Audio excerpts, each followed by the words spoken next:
Welcome to Molecule. Hello friends, आज मैं explain करूंगा सीएसआई नेट के previous years questions on sensory photo biology. इसमें मैंने जो क्वेश्चंस लिए हैं वो 2008 टू 2019 तक के हैं और ये phytochrome, cryptochrome and phototropin topics को कवर करते हैं, जो कि बहुत ही इंपॉर्टेंट टॉपिक्स हैं CSI and net exam point of view से। अब एक इंपॉर्टेंट बात यह है कि जिसने मेरी previous video on phytochrome, cryptochrome and phototropin ना देखी हो, वो पहले जाके इन वीडियोस को देख ले ताकि उसको ये क्वेश्चन ज़्यादा अच्छे से समझ में आए। तो आइए अब शुरू करते हैं क्वेश्चन नंबर 1 से। तो क्वेश्चन नंबर 1 है, which of the following monochromatic lights are more suitable for growth and development of plants.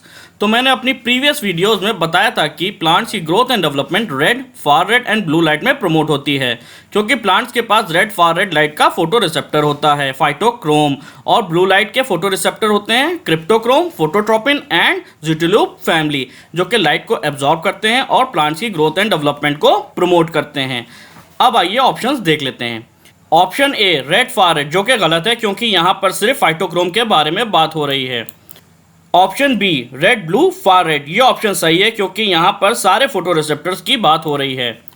Option C blue, far red, ये ऑप्शन गलत है क्योंकि यहाँ पर रेड लाइट भी होनी चाहिए थी। ऑप्शन डी रेड, ग्रीन, ये भी ऑप्शन गलत है क्योंकि ग्रीन लाइट में प्लांट्स की ग्रोथ एंड डेवलपमेंट प्रमोट नहीं होती है। तो इस तरह से हमारा option B is correct. Next है क्वेश्चन नंबर 2, जो कि पूछा गया था जून 2010 में। Phytochromes involve in red, far red response are dimeric chromoproteins. The two subunits of phytochromes are linked with. यहाँ पर जो टू सब यूनिट्स की बात हो रही है, इसका मतलब है N terminal photo sensory region और सी टर्मिनल रेगुलेटरी रीजन। इनको कौन कनेक्ट करता है? इनको कनेक्ट करता है हिंज रीजन। फाइटोक्रोम में हिंज रीजन पाया जाता है जो एन टर्मिनल को सी टर्मिनल रीजन से कनेक्ट करता है। तो आइए अब ऑप्शंस देख लेते हैं। ऑप्शन ए पास डोमेन।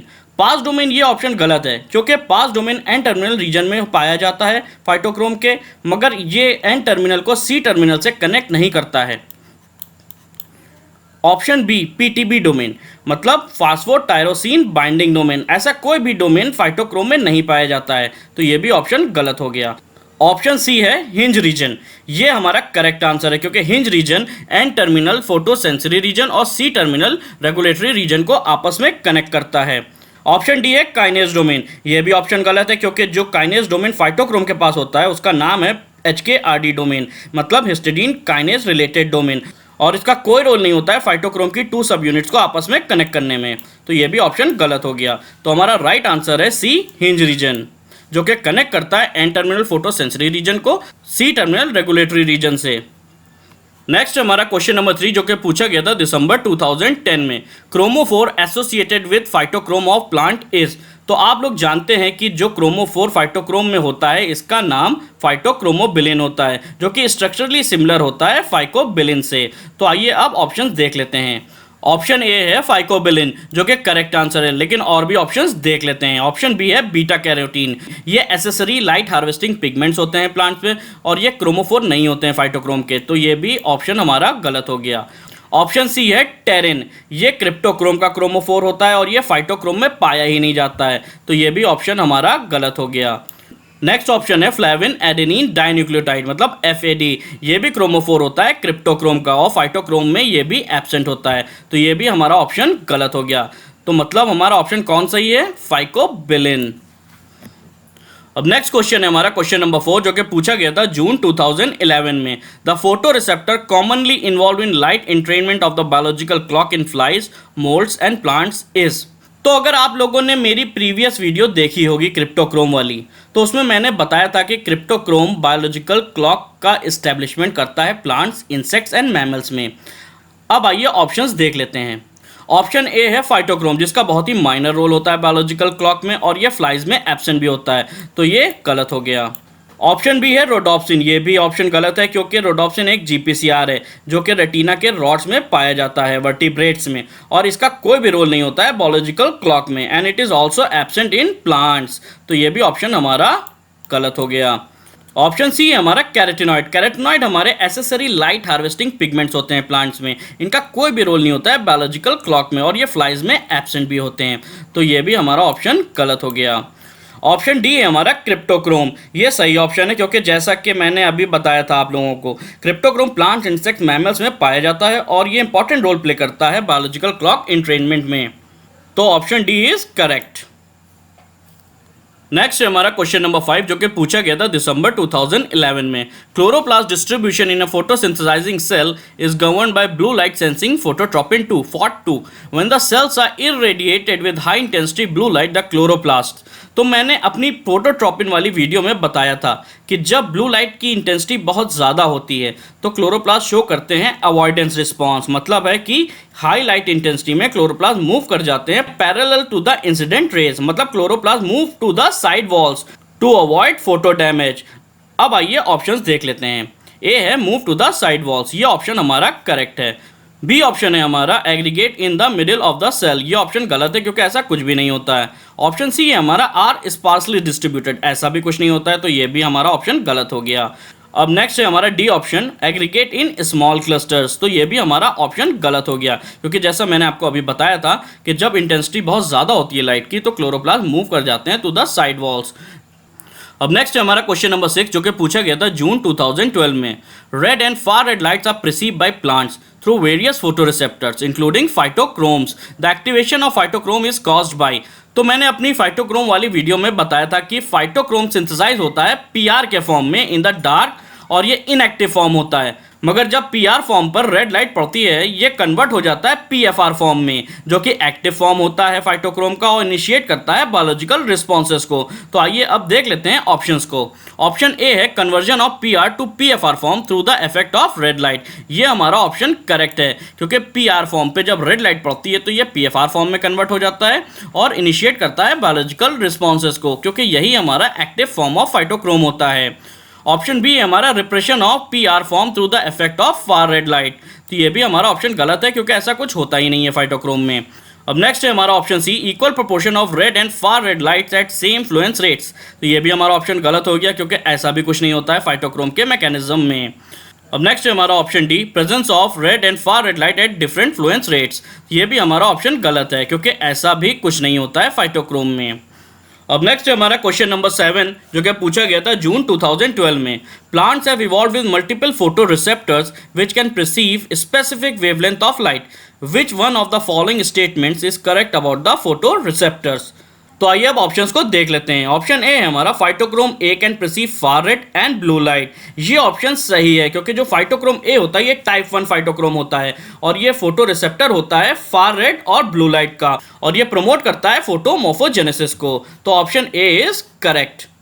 मगर और भी ऑप्शंस को देख लेते हैं। Phytochrome C can perceive far red light, ये ऑप्शन गलत है क्योंकि फाइटोक्रोम सी टाइप 2 क्लास में आता है और ये फोटो रिसेप्टर होता है रेड लाइट का, बी इज इनकरेक्ट। अब नेक्स्ट है हमारा ऑप्शन सी।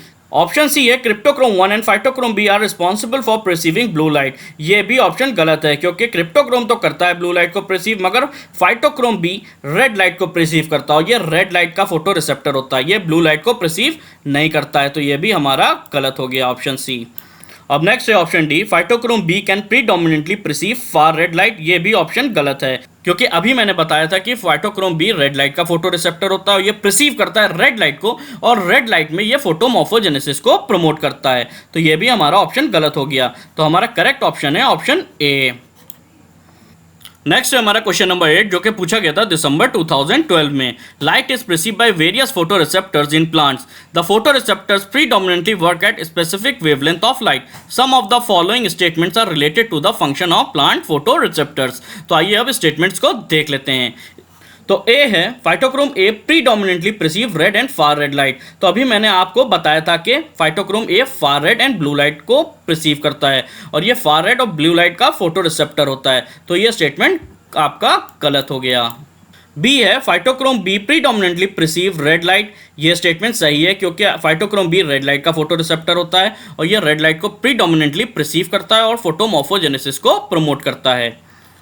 सी है क्रिप्टोक्रोम रेगुलेट प्लांट डेवलपमेंट, ये स्टेटमेंट भी सही है क्योंकि क्रिप्टोक्रोम ब्लू लाइट का फोटो रिसेप्टर होता है, ब्लू लाइट को परसीव करता है और मेजर रोल प्ले करता है प्लांट की ग्रोथ एंड डेवलपमेंट में। डी है phototropins are involve in blue light perception and chloroplast movement, ये स्टेटमेंट भी सही है क्योंकि फोटोट्रोपिन ब्लू लाइट का फोटो रिसेप्टर होता है जो कि ब्लू लाइट को परसीव करता है और प्लांट की ग्रोथ एंड डेवलपमेंट को प्रमोट करता है और प्रीडोमिनेंट रोल प्ले करता है क्लोरोप्लास्ट मूवमेंट में इन प्लांट्स। तो देख लेते हैं पूछा क्या जा रहा है, विच one of the following combination of above statement is correct. तो बी सही है, सी सही है एंड डी सही है, मतलब ऑप्शन बी इज करेक्ट। अब नेक्स्ट हमारा क्वेश्चन नंबर 9 जो कि पूछा गया था जून 2013 में, perception of blue light in plant causes. तो आप लोगों को ध्यान होगा कि ब्लू लाइट के फोटो रिसेप्टर्स होते हैं प्लांट्स में, क्रिप्टोक्रोम, फोटोट्रोपिन एंड ज्यूटिलूप फैमिली, जो कि ब्लू लाइट को एब्जॉर्ब करते हैं और फोटोमॉर्फोजेनेसिस को प्रमोट करते हैं। तो आइए अब ऑप्शंस देख लेते हैं। ऑप्शन ए है inhibition of cell elongation and stimulation of stomatal opening. ये ऑप्शन सही लग रहा है, मगर पहले और ऑप्शंस को भी देख लेते हैं। तो ऑप्शन बी है stimulation of cell elongation and stimulation of stomatal opening. ये तो गलत है ऑप्शन, क्योंकि stimulation of cell elongation blue light में नहीं होता है, तो इट इज रॉन्ग। अब नेक्स्ट है हमारा option C inhibition of stomatal opening. ये भी हमारा ऑप्शन गलत है, क्योंकि फोटोट्रोपिन प्रमोट करता है स्टोमेटल ओपनिंग को इन the presence of blue light, तो ये ऑप्शन भी गलत हो गया। ऑप्शन डी है हमारा इनिबिशन ऑफ सेल इलॉन्गेशन। ये तो होता है ब्लू लाइट में, मगर ये ऑप्शन गलत है, क्योंकि यहाँ ऑप्शन ए में inhibition of cell elongation and stimulation of stomatal opening दोनों बताए जा रहे हैं। यहाँ पे सिर्फ इनिबिशन ऑफ सेल इलॉन्गेशन का जिक्र हो रहा है। तो इनिबिशन ऑफ सेल इलॉन्गेशन कौन करता है, यहाँ पे क्रिप्टोक्रोम करता है, and stimulation of stomatal opening कौन करता है, यहाँ पे फोटोट्रोपिन करता है। तो यहाँ पे दोनों रोल्स बताए जा रहे हैं, और यहाँ पे सिर्फ एक रोल बताया जा रहा है क्रिप्टोक्रोम का, तो ऑप्शन ए इज करेक्ट। अब नेक्स्ट है हमारा क्वेश्चन नंबर 10 जो कि पूछा गया था जून 2013 में, plants are able to perceive light through various photo receptors and downstream genes, which one of the following genes is not involve in light perception. तो यहाँ पे नॉट इन्वॉल्व पूछा जा रहा है, ये ध्यान रखिएगा। तो आइए अब ऑप्शंस देख लेते हैं। ऑप्शन ए है PIF3, मतलब फाइटोक्रोम इंटरैक्टिंग फैक्टर 3। इसका इंपॉर्टेंट रोल होता है फाइटोक्रोम की सिग्नलिंग में, तो ये ऑप्शन हमारा गलत है। ऑप्शन बी है NPR1, मतलब non expressor of pathogenesis related genes 1। इसका इंपॉर्टेंट रोल होता है डिफेंस में प्लांट्स के अगेंस्ट पैथोजेंस, और ये जीन इंपॉर्टेंट रोल प्ले करता है salicylic acid mediated systemic acquired resistant में, और इस जीन का कोई रोल नहीं होता है लाइट के परसेप्शन में। तो ये ऑप्शन हमारा सही हो गया, मगर और ऑप्शंस को भी देख लेते हैं। नेक्स्ट है ऑप्शन सी फाइटोक्रोम ई, जो कि रेड लाइट का फोटो रिसेप्टर होता है, रेड लाइट को परसीव करता है, तो ये ऑप्शन भी हमारा गलत हो गया। नेक्स्ट है हमारा ऑप्शन डी क्राई3। ये blue light activated DNA repair enzyme होता है प्लांट्स में, तो ये भी ऑप्शन गलत हो गया। तो हमारा राइट आंसर है NPR1, जिसका कोई भी रोल नहीं होता है लाइट के परसेप्शन में। अब नेक्स्ट है हमारा क्वेश्चन नंबर 11 जो कि पूछा गया था दिसंबर 2013 में, directional growth of plants induced by light is called phototropism. Some statements on phototropism are given below. तो आइए अब स्टेटमेंट्स को देख लेते हैं। स्टेटमेंट ए है हमारा phototropism is a photomorphogenetic response. ये स्टेटमेंट सही है। अब नेक्स्ट है statement B, FOT1 and FOT2 genes mediate phototropism, मतलब bending of plant towards blue light. तो फोटोट्रोपिज्म में FOT1 and FOT2 जीन्स मिल के इस फिनोमिना को मीडिएट करते हैं, तो ये हमारा स्टेटमेंट भी सही हो गया। नेक्स्ट है हमारा statement C, Cry1 and Cry2 genes although help to perceive blue light are not involve in phototropism. ये भी सही है स्टेटमेंट है। ये जो फोटोट्रोपिज्म होता है हमारा bending of plants towards blue light, ये स्पेसिफिक फिनोमिना होता है जिसको फोटोट्रोपिन मीडिएट करता है, इसमें क्रिप्टोक्रोम का कोई रोल नहीं होता है। अब नेक्स्ट है हमारा statement D, perception of blue light by 5A photo receptor initiate phototropism.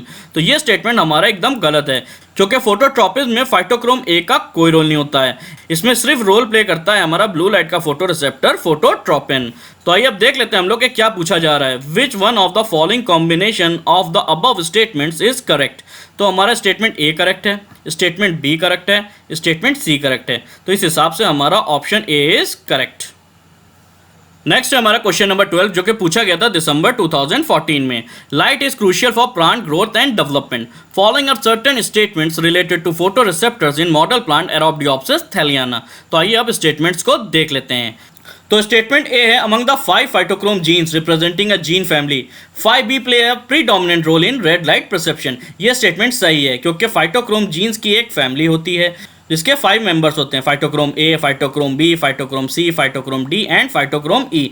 और इनमें से फाइटोक्रोम बी जो होता है ये प्रीडोमिनेंट रोल प्ले करता है रेड लाइट के परसेप्शन में, और ये रेड लाइट का फोटो रिसेप्टर होता है।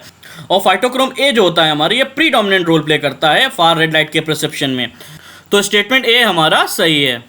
Statement B, cryptochromes are involve in the regulation of flowering time and hypocotyl length. ये भी स्टेटमेंट सही है। इसके बारे में अगर आपको और डिटेल में जानना है तो मेरी क्रिप्टोक्रोम वाली वीडियो आप लोग देख सकते हैं।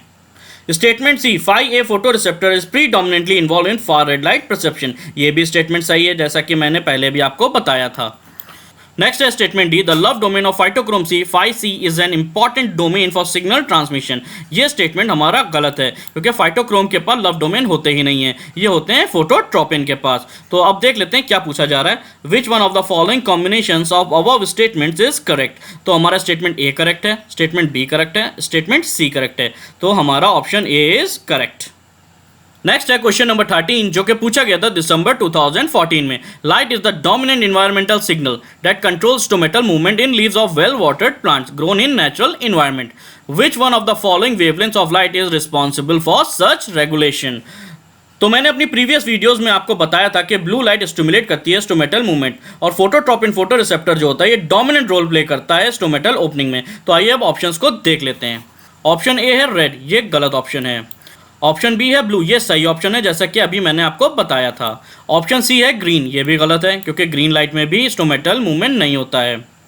अब नेक्स्ट है option D far red light. फार रेड लाइट भी ऑप्शन हमारा गलत है, तो हमारा राइट आंसर है ब्लू लाइट जो कि फोटोट्रोपिन एब्जॉर्ब करते हैं और स्टोमेटल को ओपन करवाते हैं। इसके अलावा प्लांट्स में और भी फोटो रिसेप्टर्स होते हैं ब्लू लाइट के, जैसे जियाजेंथिन। इसके बारे में हम लोग डिटेल में ट्रांसपिरेशन में बात करेंगे। ये भी स्टोमेटल ओपनिंग में और स्टोमेटल मूवमेंट में इंपॉर्टेंट रोल प्ले करते हैं। अब नेक्स्ट है हमारा क्वेश्चन नंबर 14 जो कि पूछा गया था जून 2015 में। Light is important factor for plant growth and development. There are several photoreceptors in higher plants such as Arabidopsis thaliana involved in perception of various wavelengths of light. Some statements are given below related to photoreceptors. तो आइए अब statements को देख लेते हैं। Statement A, red light photo receptors are represented by a gene family. ये statement हमारा सही है, जैसा कि मैंने आपको पहले भी बताया था कि रेड लाइट का फोटो रिसेप्टर होता है फाइटोक्रोम और ये रिप्रेजेंटेड होता है बाय अ जीन फैमिली और इसके 5 मेंबर्स होते हैं, phytochrome A, phytochrome B, phytochrome C, phytochrome D and phytochrome E, जो कि रेड लाइट को एब्जॉर्ब करते हैं और फोटोमॉर्फोजेनेसिस को प्रमोट करते हैं। Statement B, phytochrome C is the most prominent photo receptor to perceive red light. ये ऑप्शन हमारा गलत है क्योंकि फाइटोक्रोम सी रेड लाइट को प्रिसीव तो करता है लेकिन ये मोस्ट प्रोमिनेंट फोटो रिसेप्टर नहीं होता है रेड लाइट को प्रिसीव करने के लिए। मोस्ट प्रोमिनेंट फोटो रिसेप्टर जो होता है वो होता है फाइटोक्रोम बी जो कि रेड लाइट को प्रीडोमिनेंटली प्रिसीव करता है और फोटोमॉर्फोजेनेसिस को प्रमोट करता है। Statement C, cryptochrome 1 and cryptochrome 2 have evolved from bacterial DNA photolyases. तो ये स्टेटमेंट सही है, इसके बारे में मैंने अपनी क्रिप्टोक्रोम वाली वीडियो में बताया भी है। नेक्स्ट है statement D, far red light is perceive by phytochrome D. ये स्टेटमेंट हमारा गलत है क्योंकि फार रेड लाइट को प्रिसीव कौन करता है, वो करता है phytochrome A. Phytochrome D red light को प्रिसीव करता है, ये रेड लाइट का फोटो रिसेप्टर होता है और ये रेड लाइट को एब्जॉर्ब करता है और ग्रोथ एंड डेवलपमेंट को प्रमोट करता है प्लांट्स की। तो आइए अब देख लेते हैं पूछा क्या जा रहा है, विच one of the following combinations of above statement is correct. तो हमारा स्टेटमेंट ए करेक्ट है, स्टेटमेंट सी करेक्ट है, मतलब हमारा ऑप्शन डी इज करेक्ट। अब नेक्स्ट है हमारा क्वेश्चन नंबर 15 जो कि पूछा गया था जून 2016 में। Constitutive photomorphogenic 1 COP1 protein and E3 ubiquitin ligase regulate the turnover of proteins required for photomorphogenic development. Following are certain independent statements related to the function of COP1 protein. तो आइए अब देख लेते हैं स्टेटमेंट्स को। Statement 1, in light COP1 along with SPA1 add ubiquitin tag to a subset of nuclear proteins। ये statement गलत है क्योंकि डार्क में COP1 SPA कॉम्प्लेक्स काम करता है और यहाँ पर लाइट लिखा है, तो ये स्टेटमेंट हमारा गलत हो गया। Statement second, the proteins ubiquitinated by COP1 and SPA1 are targeted for degradation by the 26S proteasome। ये स्टेटमेंट सही है क्योंकि डार्क में COP1 SPA1 complex photomorphogenesis promoting transcriptional factors such as HY5, LAF1 and HFR1 को यूबिक्विटिन tags लगा देते हैं और जिन प्रोटीन्स में ये यूबिक्विटिन टैग लगाते हैं उनका 26S प्रोटियोसोमल डिग्रेडेशन हो जाता है। तो हमारा statement second is correct. Statement third, in dark COP1 is slowly exported to the cytosol from nucleus. ये स्टेटमेंट एकदम गलत है क्योंकि डार्क में COP1 साइटोसॉल से न्यूक्लियस में आ जाता है और लाइट में न्यूक्लियस से साइटोसॉल में एक्सपोर्ट हो जाता है, तो ये स्टेटमेंट हमारा गलत हो गया। Statement 4, the absence of COP1 in the nucleus permits the accumulation of transcriptional activators necessary for photomorphogenic development। ये स्टेटमेंट सही है क्योंकि in the absence of COP1 HY5 LAF1 ये सब एक्टिव हो जाते हैं, ये सब ट्रांसक्रिप्शन फैक्टर्स होते हैं जो कि फोटोमॉर्फोजेनेसिस को प्रमोट करते हैं। तो स्टेटमेंट फोर्थ इज करेक्ट। तो आइए अब देख लेते हैं पूछा क्या जा रहा है, विच one of the following combination is correct. तो स्टेटमेंट सेकंड करेक्ट है, स्टेटमेंट फोर्थ करेक्ट है, तो ऑप्शन डी हमारा करेक्ट हो गया।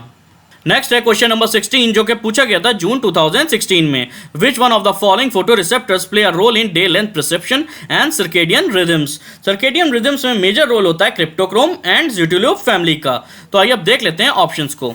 तो ऑप्शन ए है हमारा ज़्यूटिल्यूब फैमिली, ऑप्शन बी है हमारा क्रिप्टोक्रोम्स, ऑप्शन सी है हमारा फोटोट्रोपिन्स। ये तो ऑप्शन हमारा गलत हो गया क्योंकि फोटोट्रोपिन्स का सर्केडियन रिदम्स में बहुत माइनर रोल होता है। ऑप्शन डी है हमारा यूवी रेजिस्टेंस लोकस 8, ये भी हमारा ऑप्शन गलत हो गया क्योंकि यूवी रेजिस्टेंस लोकस 8 का भी बहुत माइनर रोल होता है सर्केडियन रिदम्स में। तो अब हम लोगों को सेलेक्ट करना पड़ेगा ऑप्शन ए या ऑप्शन बी में कोई। तो अब देख लेते हैं कौन सा राइट आंसर होगा और क्यों। तो इससे पहले कि हम लोग करेक्ट आंसर की तरफ जाएं, हम लोग पहले ये जान लेते हैं कि ज़्यूटिल्यूब फैमिली और क्रिप्टोक्रोम्स में किसका मेजर रोल होता है सर्केडियन रिदम्स में। वैसे तो दोनों ही का मेजर रोल होता है सर्केडियन रिदम्स में, लेकिन अगर दोनों ऑप्शन में आ जाए तो किसका ज्यादा रोल है इन दोनों में से, ये सिलेक्ट करना पड़ेगा। तो ऑप्शन ए है हमारा ज़्यूटिल्यूब फैमिली। ज़्यूटिल्यूब फैमिली का दूसरा नाम होता है सर्केडियन फोटो रिसेप्टर्स और इनका ज्यादा बड़ा रोल होता है सर्केडियन रिदम्स में और डे लेंथ परसेप्शन में एज कंपेयर टू क्रिप्टोक्रोम्स। तो ऑप्शन ए हमारा करेक्ट हो गया और हमारा ऑप्शन भी रॉन्ग हो गया। लेकिन यहाँ पे अगर ज़्यूटिल्यूब फैमिली ऑप्शन में ना होता तो क्रिप्टोक्रोम ही हमारा सही आंसर होता। तो इसमें कंफ्यूज मत होइएगा कि अगर ज़्यूटिल्यूब फैमिली और क्रिप्टोक्रोम दोनों साथ में आ गए तो सर्केडियन रिदम्स में आप देखिएगा ज्यादा बड़ा रोल किसका है, वो है ज़्यूटिल्यूब फैमिली का। ये भी ब्लू लाइट के फोटो रिसेप्टर्स होते हैं और प्लांट्स में biological clock and circadian rhythms को एस्टैब्लिश करवाते हैं। अब नेक्स्ट है हमारा क्वेश्चन नंबर 17 जो कि पूछा गया था दिसंबर 2016 में। Phytochrome mediated control of photomorphogenesis is linked to many other gene functions. The following statements are made on the mechanism of phytochrome action. तो आइए अब स्टेटमेंट्स को देख लेते हैं।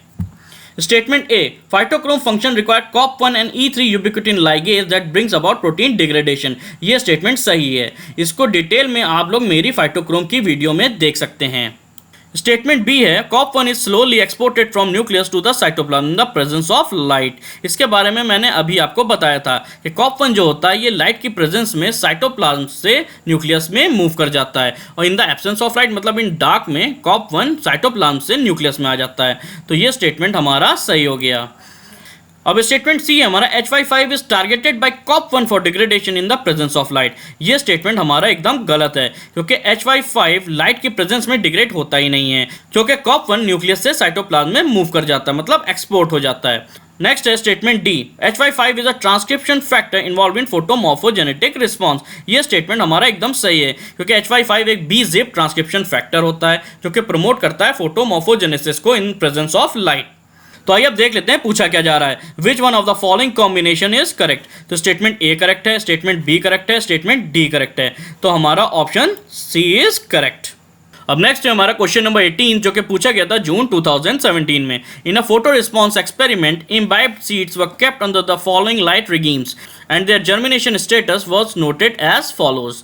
तो यहाँ पे जर्मिनेशन स्टेटस दिखाया जा रहा है सीड्स का। तो जब खाली डार्क दिया तो नॉट जर्मिनेटेड, फिर इन्हीं क्या किया रेड लाइट दी तो जर्मिनेटेड। तो थर्ड में क्या किया गया, इन्होंने लास्ट में फार रेड लाइट दिया रेड लाइट के बाद तो सीड्स नॉट जर्मिनेटेड।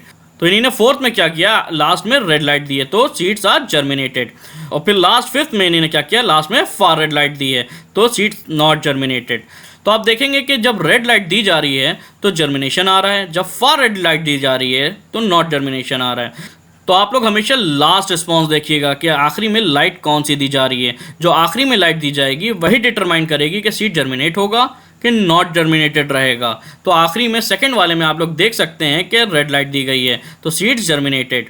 और थर्ड वाले में क्या किया इन्होंने, लास्ट में फार रेड लाइट दी है तो यहाँ पे सीड नॉट जर्मिनेटेड। और फोर्थ वाले में क्या किया इन्होंने, रेड लाइट लास्ट में दी है तो again seeds are germinated. Fifth वाले में अगेन इन्होंने फार रेड लाइट दे दी आखिरी में तो सीड्स आर नॉट जर्मिनेटेड। तो अब देख लेते हैं आगे क्या है। In an independent biochemical experiment, it was demonstrated that the red light photoreceptor phytochrome is interconverted between two forms, P and P dash, by red or far red light. Keeping these information in mind, which of the following combination of conclusions is correct? तो यहाँ पे ये जो P और P dash की बात करें, इसमें P जो है हमारा ये है PR फॉर्म ऑफ फाइटोक्रोम और जो P डैश है ये हमारा PFR फॉर्म ऑफ फाइटोक्रोम। तो आइए अब देख लेते हैं स्टेटमेंट्स को। तो आपको पता होगा जब PR फॉर्म जो है ये रेड लाइट एब्जॉर्ब करता है ये PFR फॉर्म में कन्वर्ट हो जाता है और ये PR फॉर्म जो होता है हमारा ये इनएक्टिव फॉर्म होता है फाइटोक्रोम का और डार्क में सिंथेसाइज होता है। और जो PFR फॉर्म होता है ये एक्टिव फॉर्म होता है और बायोलॉजिकल रिस्पॉन्सेज को इनिशिएट करता है और ये रेड लाइट में कन्वर्ट हो जाता है from PR to PFR form. तो आइए अब ऑप्शंस को देख लेते हैं। A, red light converts P to P dash P dash promote seed germination. तो इसका मतलब है red lights converts PR to PFR and PFR promote seed germination. तो हमारा ऑप्शन ए पहले ही करेक्ट हो गया है। मगर और भी ऑप्शंस देख लेते हैं। Far red light converts P to P dash promote seed germination. तो ये हमारा ऑप्शन गलत हो गया। ऑप्शन सी है red light converts P dash to P dash promote seed germination. ये भी गलत हो गया। ऑप्शन डी है हमारा far red light converts P dash to P and P promote seed germination. ये भी गलत हो गया। तो हमारा ऑप्शन ए इज करेक्ट, क्योंकि जब PR पे रेड लाइट पड़ती है तो ये PFR फॉर्म में कन्वर्ट हो जाता है और PFR फॉर्म क्या करता है, ये सीड जर्मिनेशन को प्रमोट करता है। यहाँ पे आप लोग ध्यान रखिएगा, तो ये जो P था ये PR फॉर्म था और ये P डैश था ये PFR फॉर्म था। तो नेक्स्ट है हमारा क्वेश्चन नंबर 19, जो कि पूछा गया था दिसंबर 2017 में। A researcher developed quadruple mutant that disturbed the function of all phytochrome interacting factor PIF family members. The following hypotheses were proposed regarding the phenotype of the mutant plants when grown in dark. तो आपको पहले ये जानना होगा phytochrome interacting factor plant में करता क्या है। यह प्लांट्स की इटियोलेटेड ग्रोथ को प्रमोट करता है और फोटोमॉर्फोजेनेसिस को इनहिबिट करता है डार्क में। तो अगर म्यूटेशन हो जाए फाइटोक्रोम इंटरैक्टिंग फैक्टर का, पिफ्स का, तो डार्क में भी प्लांट की इटियोलेटेड ग्रोथ नहीं होगी। मतलब प्लांट शो करेगा डी इटियोलेटेड ग्रोथ फोटोमॉर्फोजेनेसिस को इवन इन डार्क। तो आइए अब स्टेटमेंट्स को देख लेते हैं। ए, प्लांट्स वुड शो शॉर्ट हाइपोकॉटिल। ये स्टेटमेंट सही है, क्योंकि लॉन्ग एंड वीक हाइपोकॉटिल कैरेक्टर होता है इटियोलेटेड ग्रोथ का। तो प्लांट सब कुछ शो करेगा यहाँ पे, लेकिन इटियोलेटेड ग्रोथ नहीं शो करेगा, ये ध्यान रखिएगा। तो बी है प्लांट्स वुड बी इटियोलेटेड। ये हमारा गलत है, क्योंकि जब पिफ्सी म्यूटेट हो जाएंगे तो प्लांट्स इटियोलेटेड ग्रोथ शो ही नहीं करेगा, चाहे डार्क हो या लाइट हो। स्टेटमेंट सी है light induced genes would be activated. ये भी स्टेटमेंट सही है, क्योंकि अगर पिफ्सी नहीं रहेंगे तो फोटोमॉर्फोजेनेसिस डार्क में इनहिबिट ही नहीं होगी और लाइट इंड्यूस जीन्स जो है हमारे ये एक्टिवेटेड ही रहेंगे, क्योंकि हमारे HY5 LAF1 ये सब एक्टिवेटेड रहेंगे और ये एक्टिवेट करते रहेंगे लाइट इंड्यूस जीन्स को। अब नेक्स्ट है हमारा statement D, the cotyledons would be open. ये भी स्टेटमेंट सही है, क्योंकि इटियोलेटेड ग्रोथ में क्या होता है, कॉटिलिडॉन्स क्लोज हो जाते हैं और डी इटियोलेटेड ग्रोथ में कॉटिलिडॉन्स ओपन रहते हैं। तो अब देख लेते हैं क्या पूछा जा रहा है। विच one of the following combinations of the above hypothesis is correct. तो हमारा ए सही है, सी सही है एंड डी सही है। तो इस हिसाब से हमारा ऑप्शन सी इज करेक्ट। अब नेक्स्ट है हमारा क्वेश्चन नंबर 20, जो कि पूछा गया था दिसंबर 2017 में। Which one of the following is not a phenotype of dark grown seedling that are etiolated. तो यहाँ पे सिंपल वर्ड्स में पूछा जा रहा है कि ऐसा कौन सा कैरेक्टर है जो इटियोलेटेड प्लांट्स में नहीं होता है। तो आइए अब ऑप्शंस को देख लेते हैं। ऑप्शन ए है हमारा शॉर्ट हाइपोकॉटिल। ये ऑप्शन हमारा करेक्ट है, क्योंकि ये फिनोटाइप नहीं होता है डार्क ग्रोन सीडलिंग्स का। अगर शॉर्ट हाइपोकॉटिल्स की जगह पे लॉन्ग एंड वीक हाइपोकॉटिल होता तो वो होता कैरेक्टर डार्क ग्रोन सीडलिंग्स का दैट आर इटियोलेटेड। तो आइए आगे और भी ऑप्शंस को देख लिया जाए। ऑप्शन बी है एन एपिकल हुक। ये गलत है, क्योंकि ये इटियोलेटेड कैरेक्टर है। ऑप्शन सी है क्लोज कॉटिलिडॉन्स। ये भी एक इटियोलेटेड कैरेक्टर है ऑफ डार्क ग्रोन सीडलिंग्स। तो ये भी गलत हो गया। ऑप्शन डी है नॉन फोटोसिंथेटिक प्रोप्लास्टिड्स। ये भी गलत है, क्योंकि जो डार्क ग्रोन सीडलिंग्स होती हैं उनके प्लास्टिड्स जो होते हैं वो नॉन फोटोसिंथेटिक होते हैं, और जो लाइट ग्रोन सीडलिंग्स होती हैं उनके नॉन फोटोसिंथेटिक प्रोप्लास्टिड्स कन्वर्ट हो जाते हैं फोटोसिंथेटिक प्लास्टिड्स में। अब नेक्स्ट है हमारा क्वेश्चन नंबर 21, जो कि पूछा गया था जून 2019 में। Blue light receptor CRY1 binds to COP1 and SPA1 complex by interacting with C-terminal region of CRY1 CCT in a light-dependent manner and regulate photomorphogenesis via transcription factor HY5. Read the following statements. तो आइए अब statements को देख लेते हैं। Statement A, CRY1 binds to COP1 and SPA1 complex leading to degradation of HY5। ये statement एकदम गलत है, क्योंकि CRY1 बाइंड करता है COP1 SPA1 कॉम्प्लेक्स से in the presence of light और डिग्रेडेशन रोक लेता है HY5 का। नेक्स्ट है statement B, CRY1 binds to COP1 and SPA1 complex and prevents degradation of HY5। तो ये हमारा स्टेटमेंट एकदम सही है, क्योंकि CRY1 बाइंड करता है COP1 SPA1 कॉम्प्लेक्स से इन प्रेजेंस ऑफ लाइट और डिग्रेडेशन नहीं होने देता HY5 का। HY5 एक ट्रांसक्रिप्शनल फैक्टर है जो कि बाइंड करता है लाइट इंड्यूस जीन्स पे और फोटोमॉर्फोजेनेसिस को प्रमोट करता है। अब नेक्स्ट है हमारा statement C, CCT is over expressed and the plants are kept in dark. ये स्टेटमेंट सही है, क्योंकि अगर क्रिप्टोक्रोम के CCT डोमेन का म्यूटेशन हो जाए या गेन ऑफ फंक्शन म्यूटेशन हो जाए या ओवर एक्सप्रेशन हो जाए तो फिर क्या होगा। तो फिर cryptochrome via CCT domain permanently COP1 SPA1 complex से बाइंड करे रहेगा और इस फोटोमॉर्फोजेनेसिस और इटियोलेटेड ग्रोथ को प्लांट की इनहिबिट करेगा, चाहे डार्क हो या लाइट हो, और परमानेंटली फोटोमॉर्फोजेनेसिस को प्रमोट करता रहेगा। तो ये स्टेटमेंट आपका करेक्ट है। अब नेक्स्ट है statement D, CCT is overexpress and the plants are kept in light. वही बात जो अभी मैंने आपको पहले बताई थी, अगर सीसीटी डोमेन का ओवर एक्सप्रेशन हो जाए या गेन ऑफ फंक्शन म्यूटेशन हो जाए तो क्या होगा, CCT domain spa1 COP1 complex से बाइंड करे रहेगा, लाइट हो या डार्क हो, और स्कोटोमॉर्फोजेनेसिस या इटियोलेटेड ग्रोथ को इनिबिट कर देगा प्लांट्स की, और फोटोमॉर्फोजेनेसिस को या डी इटियोलेटेड ग्रोथ को प्रमोट करेगा, डार्क में भी और लाइट में भी। तो ये भी ऑप्शन आपका करेक्ट हो गया। तो आइए अब देख लेते हैं कि पूछा क्या जा रहा है। Which of the following combination of above statements will result in photomorphogenesis. तो आपने यहाँ पे बी स्टेटमेंट में देखा था क्राइवन बाइंड करा जा रहा था COP1 spa1 कॉम्प्लेक्स से और HY5 का डिग्रेडेशन नहीं हो रहा था और फोटोमॉर्फोजेनेसिस प्रमोट हो रही थी, तो बी सही हो गया। सी स्टेटमेंट में क्या था, CCT is overexpress and the plants are kept in dark. अगर सीसीटी का ओवर एक्सप्रेशन हो जाए तो चाहे प्लांट डार्क कंडीशन में हो या लाइट कंडीशन में हो, वो फोटोमॉर्फोजेनेसिस को प्रमोट करेगा और डीएटियोलेटेड ग्रोथ होती रहेगी प्लांट की। ये सिमिलर है COP1 म्यूटेशन से। तो हमारा ऑप्शन डी करेक्ट हो गया। अगर आपको क्रिप्टोक्रोम के सिग्नलिंग के बारे में और डिटेल में जानना है तो प्लीज़ मेरी वीडियो को देखिएगा, उससे आपको डिटेल में समझ में आएगा। आई होप आपको क्वेश्चन समझ में आए होंगे। Please like, share and subscribe. Thank you. Please like, share and subscribe.